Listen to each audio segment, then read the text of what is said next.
بسم الله الرحمن الرحيم.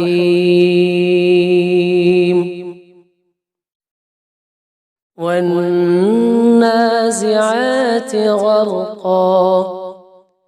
والناشطات نشطا والسابحات سبحا فالسابقات سبقا فالمدبرات أمرا يوم ترجف الراجفة تتبعها الرادفة قلوب يومئذ واجفة أبصارها خاشعة يقولون أئنا لمردودون في الحافرة أئذا كنا عظاما نخرة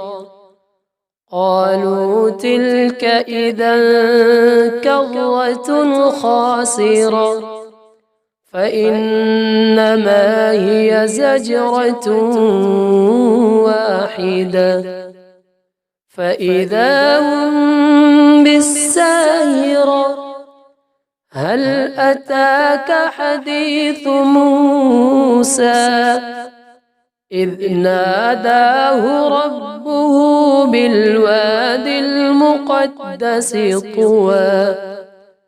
اذهب إلى فرعون إنه طغى فقل هل لك إلى أن تزكى وأهديك إلى ربك فتخشى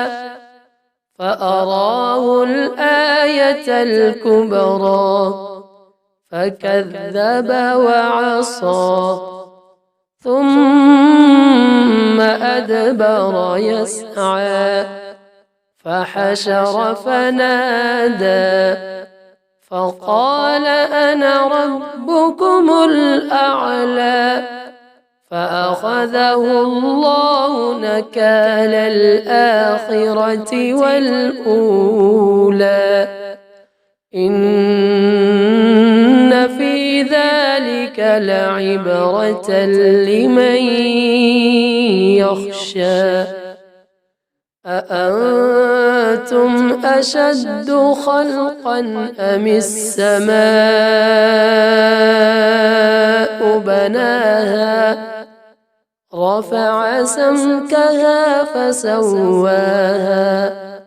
وأغطش ليلها وأخرج ضحاها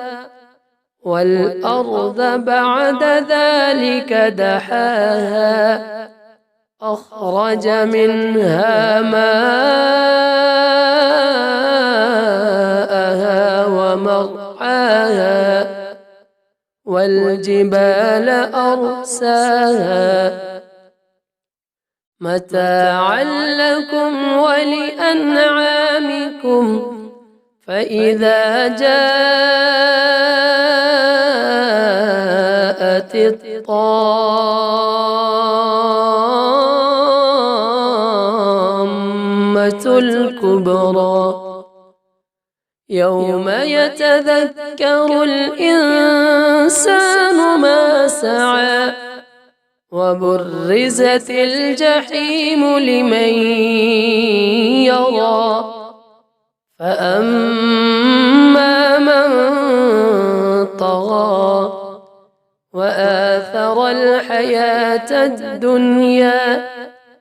فإن الجحيم هي المأوى وأما من خاف مقام ربه ونهى النفس عن الهوى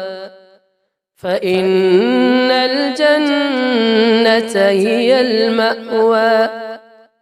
يسألونك عن الساعة أيان مرساها فيم أنت من ذكراها إلى ربك منتهاها إنما أنت منذر من يخشاها كأنهم يوم يرونها لم يلبثوا إلا عشية أو ضحاها.